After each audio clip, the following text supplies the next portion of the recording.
आज हम लोग पढ़ने वाले हैं क्लास 9th का एक बहुत ही important topic exponent and power. इसलिए देखते हैं एक्सपोनेंट एंड पावर। अगर हम लोगों ने कोई नंबर लिखा एक का पावर n, इसको हम लोग पढ़ते हैं a raise to the power n। इसमें a जो होता है हमारा उसको हम लोग बेस कहते हैं। a को क्या कहते हैं? बेस। और n जो है हमारा n हमारा पावर कहलाता है, पावर या फिर एक्सपोनेंट। n को हम लोग क्या कहते हैं? एक्सपोनेंट कहते हैं। तो एक्सपोनेंट एंड पावर पे कुछ रूल्स हैं, इनको बनाने से पहले हमको कुछ रूल्स देखने पड़ते हैं।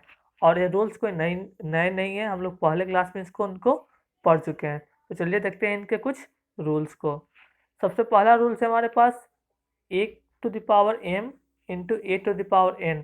अगर बेस सेम रहे और पावर डिफरेंट रहे और हमको उनको इंटू करना है तो दोनों पावर सिंपली क्या हो जाते हैं? प्लस हो जाते हैं। जैसे 2 to the power 5 into 2 to the power 3, तो हमारा क्या हो गया? 2 का पावर 8। दोनों एक्सपोनेंट को हमने क्या किया? प्लस किया। दूसरा रूल हमारे पास कि अगर हमारा डिवाइड में रहे, बेस सेम और हमको डिवाइड करना है पावर को, तो वहाँ पे पावर क्या हो जाते हैं? सब्ट्रैक्ट हो जाते हैं। जैसे 5 का पावर 7 डिवाइडेड बाई 5 का पावर 3 इज इक्वल टू कितना हो जाएगा? 5 का पावर 7 माइनस 3। तो ये कितना आया हमारे पास? 4 आया। दूसरा,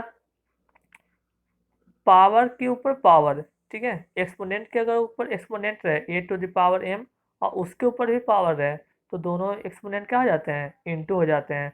जैसे 10 to the power 3 और उसका भी पावर 7, तो 10 to the power 21। एक बात और याद रखिएगा, किसी भी डिजिट का पावर 1 हो जाए, किसी भी नंबर का संख्या का पावर अगर 1 हो जाता है तो उस नंबर में कोई चेंज नहीं होते हैं, वो नंबर खुद होता है। जैसे 17 का पावर 1 इजकल टू 17, 2 का पावर 1 इसका मतलब 2 का पावर 1 का मतलब क्या हो जाएगा? 2 ही हो जाएगा। एक और इम्पोर्टेंट चीज़, अगर किसी भी नंबर का पावर 0 हो जाए तो उसका वैल्यू 1 के बराबर होता है। जैसे 34 का पावर 0 उसका वैल्यू 1, एक्स का पावर 0 उसका वैल्यू 1।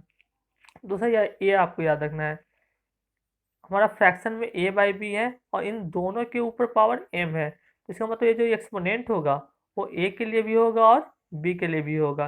इसको हम लिख सकते हैं a to the power m by में b to the power m। जैसे 5/6 के पावर 2 था, तो 5 का भी पावर 2 और 6 का भी पावर 2। एक और, माइनस में अगर एक्सपोनेंट दिया हो रहा है a का पावर -m, तो उसको हम लोग क्या करते हैं? उसका रेसिप्रोकल हम प्लस में लेते हैं। जैसे 9 का पावर -2 था, तो इसका मतलब हो जाएगा 1 का स्क्वायर, इसका मतलब 1/81। ये आपके लिए इम्पोर्टेंट है। अगर a का पावर x बाई वाई रहे, तो जिस एक्सपोनेंट का डिनोमिनेटर होगा, एक्सपोनेंट का जो डिनोमिनेटर होगा उतना ही हम लोग क्या लेते हैं? रूट लेते हैं। अगर डिनोमिनेटर 2 है तो स्क्वायर रूट, डिनोमिनेटर 3 है तो क्यूब रूट, डिनोमिनेटर 4 है तो फोर्थ रूट। इसको आगे देखते हैं हम लोग इस तरह से।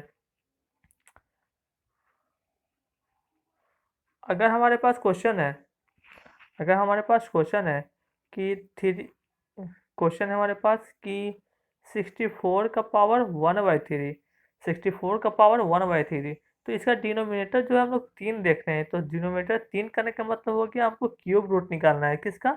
64 का।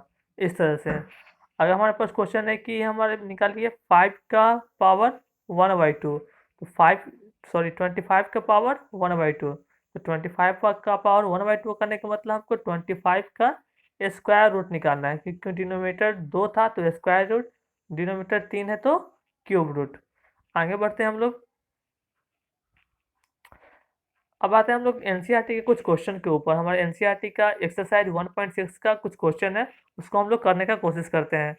सबसे पहला क्वेश्चन हमारे पास 64 का पावर 1/2, ये हमारे लास्ट वाले फॉर्मूला पे है। 64 का पावर 1/2, पावर 1/2 है, इसका मतलब हमको क्या निकालना है? स्क्वायर रूट निकालना पड़ेगा 64 का। हम लोग जानते हैं कितना होता है? 8 होता है। पावर 1/5 है 32 का, तो हमको फिफ्थ रूट निकालना होगा किसका? 32 का। इसको हम लिख सकते हैं कैसे? 2 × 2 × 2 × 2 फिफ्थ रूट। 5 तो 2 का पेड़ मिला, इसलिए इसका आंसर कितना होगा? 5 होगा। ठीक है।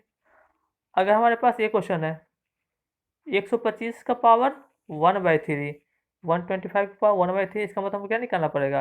क्यूब रूट निकालना पड़ेगा। कितना 125 का। 125 का क्यूब रूट हम लोग जानते हैं, इसको लिख सकते हैं रूट अंडर 5 इंटू 5 इसका मतलब कितना हो जाएगा 5। तो हम बढ़ते हैं हम लोग अपने दूसरे क्वेश्चन की तरफ। दूसरा क्वेश्चन हमारा 9 का पावर 3/2। दूसरा क्वेश्चन है हमारा 9 का पावर 3/2। 9 का पावर 3/2 को हम लोग क्या कर सकते हैं, 9 का पावर 9 का पावर 3/2। तो सिंस इसका पावर कितना है 3/2 है, हम लोग 9 को लिख सकते हैं क्या 3 का स्क्वायर, और इसके ऊपर भी पावर है कितना 3/2। ये 2 से 2 क्या हो सकता है, कर सकता है 3 का पावर 3। 3 का पावर 3 कितना हो जाएगा हमारे पास 27 हो जाएगा इसका आंसर।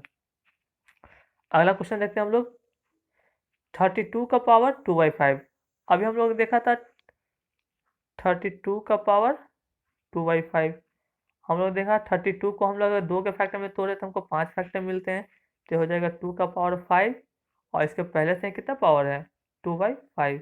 5 5 कट जाएंगे, 2 2 जो कितना आ जाएगा 4। बढ़ते हैं तीसरे क्वेश्चन की तरफ। तीसरा क्वेश्चन हमारा 16 का पावर 3/4। 16 का पावर 3/4।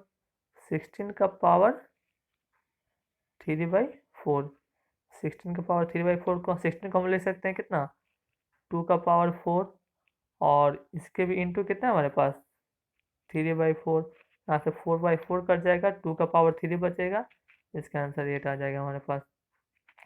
अगला क्वेश्चन हमारे पास 125 का पावर -1/3। इसको हम लोग कैसे करेंगे, 125 का पावर -1/3। 125 का पावर -1/3। यहाँ पे एक्सपोनेंट माइनस में है, हमको पता है कि अगर एक्सपोनेंट माइनस में है इसको हम क्या करेंगे प्लस में लाएंगे। प्लस में लाने के लिए हमको क्या करना पड़ता है, इसका रेसिप्रोकल लेना पड़ता है। जैसे इसका हम लोग रेसिप्रोकल लेंगे तो ये आ जाएगा हमारा कितना, ये 1/125 पावर कितना 3। ये 1/125 का पावर 3। 1/125 का पावर 1/3, 3 नहीं 1/3। तो हम लोग जानते हैं कि 125 का क्यूब रूट कितना होता है, 125 का क्यूब रूट 5 होता है, और 1/3 का मतलब हम जानते हैं वो क्यूब रूट निकालना है, किसका क्यूब रूट निकालना है 1/125 का। तो इसका आंसर आ जाएगा कितना 1/5। हम लोग बढ़ते हैं अपने अगले क्वेश्चन की तरफ। अगला क्वेश्चन हमारा इस तरह 2 टू द पावर 2/3, 2 का पावर 1/5। इसको कैसे सॉल्व करेंगे, तो देख रहे हैं कि दोनों का बेस सेम है और पावर अलग अलग है। तो हम जानते हैं कि हम लोग अभी फार्मूला पढ़ा था ए का पावर m इंटू ए का पावर n क्या हो जाता है ए का पावर m प्लस n हो जाता है। तो ये हो जाएगा कितना आपका 2 का पावर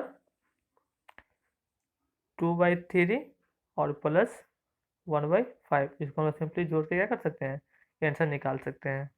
अगला क्वेश्चन है हमारे पास 1/3 का पावर 3 और इसका भी पावर कितना 7। हम जानते हैं कि क्या हो जाएगा इंटू हो जाएगा, तो हो जाएगा 1/3 का पावर 21।